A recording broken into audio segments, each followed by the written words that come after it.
اعوذ باللہ من الشیطان الرجیم بسم اللہ الرحمن الرحیم رب اشرح لی صدری ویسر لی امری واحلل عقدۃ من لسانی یفقہوا قولی واجعل لی وزیرا من اہلی ربی زدنی علما ربی زدنی علما ربی زدنی علما آمین۔ بسم اللہ الرحمن الرحیم۔ سورۃ الانعام آیت نمبر 159 ہم نے پڑھی تھی، اور اس میں ہم نے اللہ رب کریم کا یہ حکم پڑھا کہ وہ لوگ جنہوں نے دین میں تفرقہ اندازی کر لی، گروہ بندیاں کر لی اور دین کو گروہ گروہ بنا کر چھوڑ دیا، ان کا آپ نبی صلی اللہ علیہ وسلم سے کوئی تعلق نہیں ہے۔ تو یہ ہے وحدت ادیان، یعنی کہ دین ایک ہے اور ایک ہی رہے گا۔ یہی موضوع سورہ بقرہ میں بھی ہم نے پڑھا ہے، آیت نمبر 213 تھی، اور آل عمران میں بھی یہ موضوع آیا اور اب یہاں بھی آ گیا۔ آج ہم 160 سے شروع کریں گے۔ من جو جا لایا بالحسناتی نیکی کو۔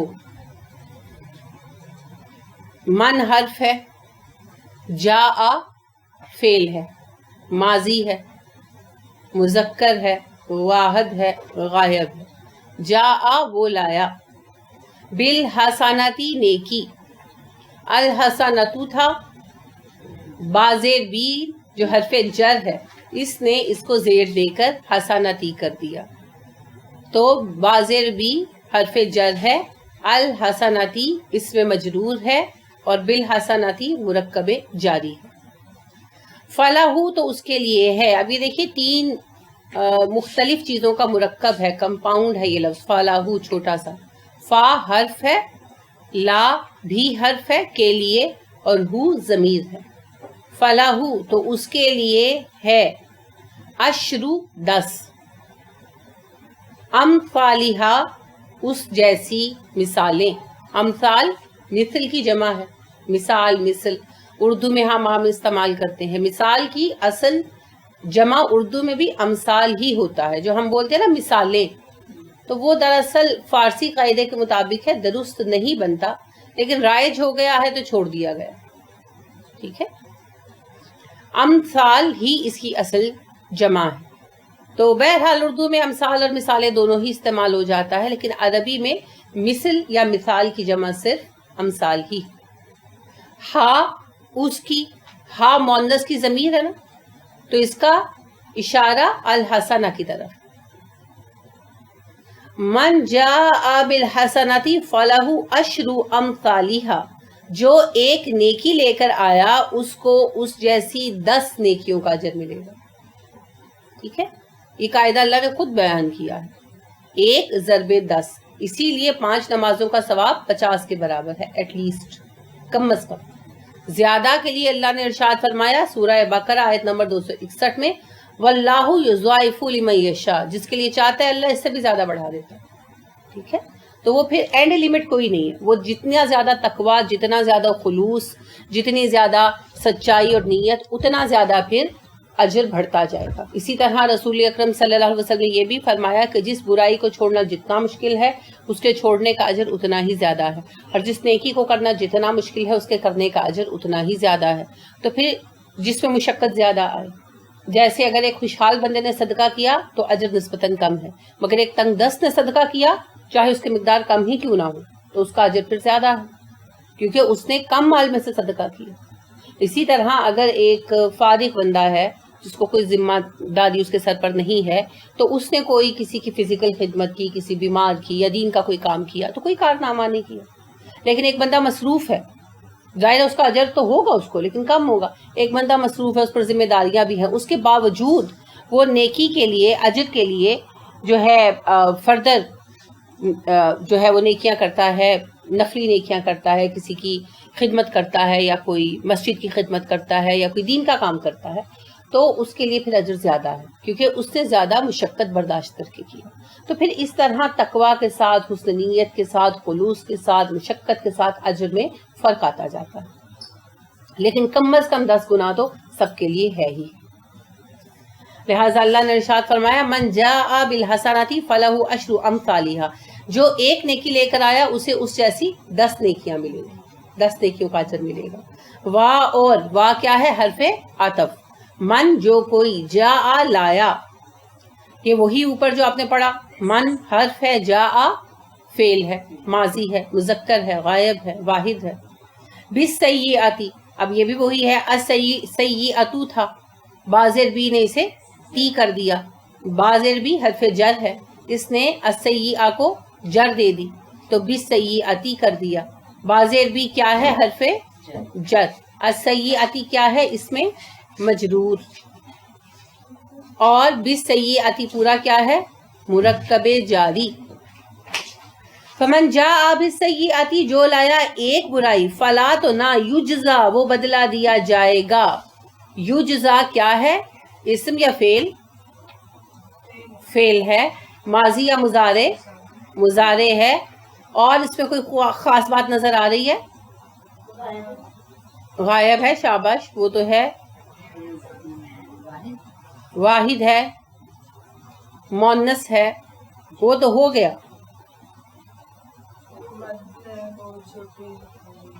وہ اس کا حصہ ہے، ہاں وہ جزا کا حصہ ہے۔ نہیں، فعل جو ہے نا وہ مؤنث اس طرح نہیں ہوتا، ٹھیک ہے؟ اس میں جزا میں جو مد آتا ہے نا وہ جزا کا حصہ ہے۔ جزا ان بھی لکھا ہو تو آپ دیکھیں اس کے اوپر مد پڑا ہوتا ہے، تو وہ اس کا ایک مستقل حصہ ہے، ٹھیک ہے؟ ویسے آپ صحیح کہہ رہے ہو، چھوٹی یہ جو آتی ہے اردو میں، ویسے چھوٹی یہ کہتے ہیں، تو یہ آتی ہے اور اس سے پہلے جو ہے کھڑا زبر آتا ہے تو وہ مؤنث کی علامت ہوتا ہے، مگر یہاں پر نہیں ہے، وہ اسم میں ہوتا ہے، فعل میں علامت نہیں ہوتا۔ یہ پیسے وائز ہے، شاباش، یہ بنیادی اہم فرق۔ یا ہے نا شروع میں، یا کس چیز کی علامت ہوتا ہے؟ مضارع کی۔ اگر اس کے اوپر پیش ہو یا جزا کی بجائے یجزا تو یہ پھر پیسے وائز ہے، وہ بدلہ دیا جائے گا، وہ بدلہ دے گا نہیں۔ یا جزا ہوتا تو وہ بدلہ دے گا یا وہ بدلہ دیتا ہے، یجزا وہ بدلہ دیا جائے گا، کون دے گا یہ بات بیچ میں نہیں آئی، اسے پیسے وائز کہتے ہیں۔ الا مگر مثلہا، اس کی مثال، مثلا برابر ہا اس کے، ہا کی ضمیر سیئاتی کی طرف، جو ایک برائی لے کر آیا تو اسے اتنا ہی بدلہ ملے گا جتنی وہ برائی لایا، اس کا بدلہ اس برائی کے برابر ہی ہے۔ تو یہ اللہ کے کتنا بڑا فضل ہے نا، برائی کا بدلہ برائی کے برابر ہی ہے، اسے بڑھایا نہیں جائے گا، اور نیکی کا بدلہ 10 گنا کر دیا جائے گا۔ یہ ہے اللہ کا فضل۔ اور اس پر علامہ ابن کثیر کی بات مجھے بہت یاد آتی ہے کہ وہ تفسیر میں اس آیت کی لکھتے ہیں کہ بہت ہی خسارے میں ہے وہ شخص جس کی دہائیاں اس کی اکائیوں سے ہار جائیں۔ 10 گنا اگر آپ کو کوئی چیز مل رہی تو زیادہ ہو جائے گی نا، کوئی بھی چیز ہو، پیسے ہوں، کچھ بھی ہو، ایک چیز آپ کو ایک مل رہی ہے روز، اور ایک چیز آپ کو روز 10 مل رہی ہے، تو ہفتے بعد جو 10 مل رہا ہے وہ 70 ہونا چاہیے، اور جو ایک مل رہا ہے وہ 7 ہونا چاہیے۔ تو کتنا بڑا فرق ہے نا۔ اور اللہ نے بخشش کا اصول یہ نہیں رکھا کہ 100% رزلٹ ہو، اللہ نے کہا من ثقلت موازینہ فہو فی عیشۃ راضیہ، جس کے نیک اعمال بھاری ہو گئے وہ من پسند زندگی گزارے گا، جنت کی زندگی گزارے گا۔ تو پھر اعمال بھاری کیسے ہوں بھائی؟ اللہ نے کہا ایک کا بدلہ 10۔ اب اگر ہم اتنا بھی نہ کر سکیں تو پھر کوتاہی کس کی ہے؟ ہماری۔ پھر اب دیکھیے کہ توبہ کو اللہ نے کیا رکھا کہ جب کسی بندے سے کوئی گناہ ہو جاتا ہے تو فرشتہ پہلے تو انتظار کرتا ہے۔ رسول اکرم صلی اللہ علیہ وسلم نے فرمایا کہ کسی انسان سے کوئی لغزش سرزد ہوتی ہے تو فرشتہ پہلے انتظار کرتا ہے کہ شاید یہ توبہ کر لے، کچھ گھڑی انتظار کرتا ہے، پھر جو توبہ نہیں کرتا تو اس کی غلطی، اس کا گناہ لکھ لیتا ہے، یہاں تک کہ پھر جب کبھی اس کو خیال آتا ہے، سال بعد آیا، 2 سال بعد آیا، 50 سال بعد آیا، اور وہ استغفار کرتا ہے، تو جس غلطی پر وہ استغفار کرتا ہے وہ غلطی مٹا دی جاتی ہے اور ایک نیکی اس کے بدلے میں لکھ لی جاتی ہے۔ تو پھر بھی اگر ہم اپنی غلطیاں معاف نہ کرا سکیں تو پھر قصوروار کون ہے؟ ہم۔ کیونکہ دیکھیں نیکی کیا ہے؟ نیکی نصیحہ، خیر خواہی، کسی کو اچھا مشورہ دینا، کسی کے ساتھ نرم بات کہنا، کسی کے ساتھ کھانا شیئر کرنا، ہے نا۔ رسول اکرم صلی اللہ علیہ وسلم نے کہا نا کہ بہترین، جب آپ مدینہ آئے تو آپ نے جو پہلا خطبہ دیا تو اس میں آپ نے کیا فرمایا؟ عبداللہ بن سلام جو ہیں وہ یہودی تھے اس وقت، انہوں نے پہلا خطبہ سنا، 3 باتیں وہ بہت ان کو اچھی لگی کہ انہوں نے کہا کہ یہ سچا نبی ہی تعلیم کر سکتا ہے، کہ آپ صلی اللہ علیہ وسلم نے کہا کہ رات کو اٹھ کر نماز پڑھو، سلام کا جواب دو، سلام پھیلاؤ، سلام کا جواب دو، اور کھانا کھلاؤ، اور جنت میں بے فکر ہو کر چلے جاؤ، کہ ایٹ لیسٹ یہ 3 کام کرو۔ تو کھانا کھلانا بہت بڑی نیکیوں میں سے۔ تو آپ نے جو کھانا پکایا ہے وہی آپ کی میڈ ہی آئی، آپ نے اسی کو کھلا دیا، ناشتہ نہیں اس نے کیا، آپ نے اس کو دے دیا۔ کوئی رشتہ داری آیا ہے، آپ نے اس کو کھلا دیا، کوئی آپ کا جان پہچان کا آیا ہے اور آپ کے گھر کا ماحول ایسا ہے کہ اس نے بلا تکلف کھانا کھا لیا، یہ بھی بہت بڑی نیکی۔ نیکی کے لیے ضروری نہیں ہے کہ ہم کوئی سر پہ پتھر رکھ کر کوئی پہاڑی چڑھیں گے تو نیکی ہوگی۔ بچوں کو اچھی بات بتا دینا، کسی کی بری بات کو نظر انداز کر دینا، کوئی فساد ڈالنا چاہے اس فساد کو روک دینا، چھوڑ دینا، یعنی کہ اس کے فساد کا حصہ نہ بننا، خیر خواہی کرنا، اچھی بات کرنا، حسن ظن رکھنا، راستے سے تکلیف دہ چیز ہٹا دینا، ہنس کر مل لینا۔ رسول اکرم صلی اللہ علیہ وسلم نے کہا نا کہ ہنس کر ملنا، خندہ پیشانی سے ملنا بھی صدقہ ہے، سلام کا جواب دینا بھی صدقہ ہے، صحیح مشورہ دینا، کسی کا راز ہے تو راز رکھنا، دین کی بات بتانا، اس قدر نیکیاں ہیں، پوری زندگی نیکی بن سکتی ہے بشرطے کہ ہمارا مقصد پازیٹیو۔ ملتے تو ہم ہنس کر ہی ہیں سب سے، لیکن کس لیے؟ اب آ گئے ہیں تو اب کیا کریں، اب نند ہیں تو منہ بنا لیں گی، اب ساس ہیں تو ڈرتے ہیں، اللہ کے لیے نہیں ملتے۔ اگر ہم یہی سارے کام اللہ کی رضا کے لیے کریں تو یہ سارے کام اٹ سیلف نیکی ہیں۔ اب دیکھیے گناہوں کا کفارہ کیا بتایا رسول اکرم صلی اللہ علیہ وسلم، حدیث یاد میں نے آپ کو سنائی تھی اور دعا بھی یاد کرائی تھی کہ رسول اکرم صلی اللہ علیہ وسلم نے خواب میں اللہ رب کریم کا دیدار کیا اور اللہ نے آپ سے پوچھا کہ محمد صلی اللہ علیہ وسلم عرش اعلیٰ کے فرشتے ملائے اعلیٰ کیا بات کر رہے ہیں؟ نہیں یاد میں بتاؤں گی نہیں، اس کو گھر جا کر ریپیٹ کیجیے گا، ڈھونڈیے گا، تاکہ آپ کو مشقت کے بعد اس کی قدر و قیمت کا احساس ہو۔ بڑی اہم ہے یہ حدیث، کیونکہ رسول اکرم صلی اللہ علیہ وسلم نے اس میں ہمیں بڑی اہم دعا سکھائی، بلکہ اللہ نے رسول اکرم صلی اللہ علیہ وسلم کو سکھائی، اور اس میں گناہوں کے کفارے بتائے گئے کہ گناہوں کے کفارے کیا ہیں۔ تو اس کو ذرا تلاش فرمائیے گا، میں نے دعا بھی آپ لوگوں کو یاد کرائی تھی۔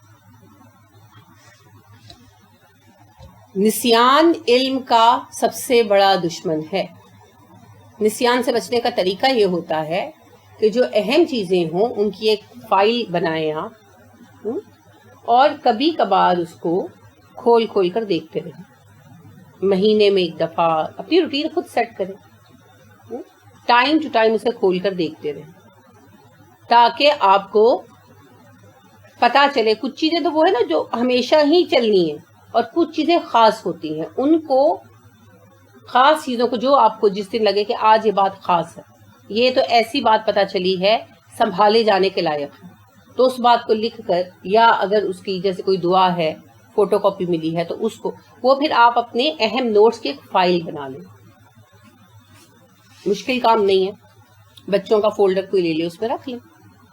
تو آپ ٹائم ٹو ٹائم، مہینے میں ایک دفعہ یا 15 دن میں ایک دفعہ اس کو نکال کر کسی ٹائم بیٹھ کر گو تھرو کریں، کیونکہ بھول تو جائیں گے ہم، مصروفیات بہت ہے نا زندگی میں، بھاگ دوڑ بہت ہے زندگی میں، مصنوعی پن بہت ہے، تو اس کا حل یہ ہے، ٹھیک ہے، نسیان پر قابو پانا۔ جب ابو ہریرہ رضی اللہ عنہ نے کہا تھا نا میں بھول جاتا ہوں، تو آپ نے دعا تو دی ہی دی ابو ہریرہ رضی اللہ عنہ کو، اور ساتھ یہ کہا کہ اپنے دائیں ہاتھ سے مدد لیا کرو، لکھا کرو، ٹھیک ہے، تو یہ عادت بنانی ہے۔ اب آپ گھر جا کر سوچئے گا، پھر بتاؤں کل۔